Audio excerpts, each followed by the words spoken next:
عصیان را. این نسل عصیان نمیداند، این نسل غوطه‌ور را غریق دریای انفعال است. این نسل میخواند اما نخواندنی را، در مییابد اما ندریافتنی را. این نسل اگر در برابر آینه قرار گیرد خواهد شکست و فرو ریخت. این نسل تولد یافته حماقت است. این نسل در کوچه‌های حماقت بازی کودکانه کرده است. این نسل تاریخی پر از اوهام احمقانه و پیشین، نکبتبار و نیاکانی تحمیق شده دارد. این نسل یک نسل پس از عصیان است. این نسل تک تک اعادش را به راهی بیراهی میخواند. این نسل روشنی نیافته است. ما کودکان کوچه حماقتیم. ما روشنفکران معصوم و دوست داشتنی. مادران خیش را میفروشیم به تندباد تخیلات و رأی‌یافت‌های ذهن پریشان و وامانده‌مان. مادران ما که روشنفکر نیستند. مادران ما که نه دین و نه لامذهبی را نه به درستی یافتند و نه درست توجیه شدند. چه میگویم؟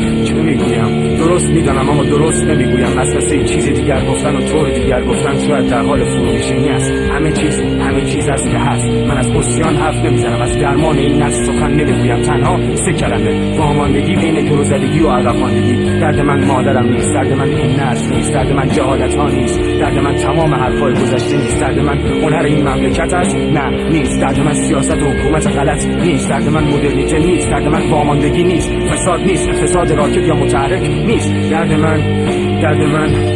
من وجود نیست. نمیدانم، واقعا نمیدانم، کامل نمیدانم. شاید درد من ذهن خودم است که همه چیز را به بهترین شکل در می‌آورد و تجزیه و تحلیل و عمیق و شکافانه می‌کند. بعد از آن باز می‌ماند که چه کند، که واکنش چیست و به هیچ عکس‌العملی خاص هم اعتقاد ندارد. درد من شاید عشق است، شاید امن یافتن و پناه گرفتن در کنار یک دوست است، یک معشوق یا معشوقه. درد من دانستن است، دقیق دانستن این که بعد از درمان درد عشق کاملا در خواهم یافت. درد من عشق هم نبود، پس چه بود؟ درد من بودن همه دردها شاید، همه درمانها شاید. درد من مرگ است، درد من بی‌پولی است، درد من ثروت است. من اصلا دردمند نیستم. درد من وضع قانونی است که دردمندان را تا عده‌ای خاص می‌داند. درد من همه چیز، هیچ چیز.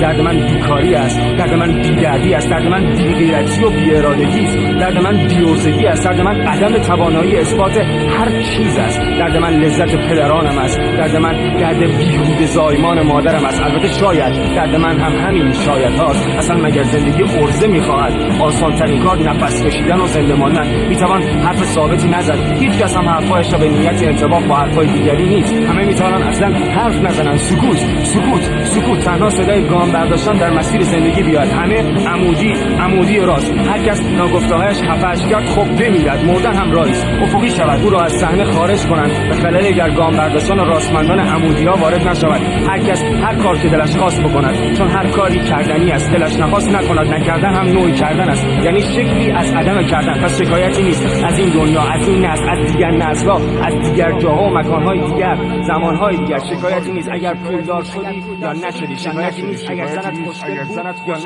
یا نبود. شکایتی نیست اگر اصلا زن داشتی یا نه. شکایتی نیست اگر دوستت دارن یا ندارن. شکایتی نیست اگر عرضه داری یا نداری. شکایتی نیست اگر شکایتی از دست این همه میکنی یا نمیکنی. شکایت معنی ندارد. به زعم خودت هنرمند باش، مفید باش، موفق باش یا نباش، به فکر خدمت برپایی فرهنگ پیشرو باش یا نباش، به فکر چیزهای مهم باش یا نباش. این قلم ولکن نیست. مسائل بسیار زیاد است. حرف زدن از آن، فکر کردن به امید این همه مرا که دیوانه کرده است. دیوانه هم میتوان بود، میتوان نبود. هر چیزی برای خودت، چیزهای اطراف چیزی است. خفه شدن هم رایست. همیشه خفه شدن هم رایست. موسیقی نساختن هم رایست. مردن، کشتن، بدنام شدن، محبوب شدن چقدر شدن، نشدن هم رایست. بس است دیگر، بس.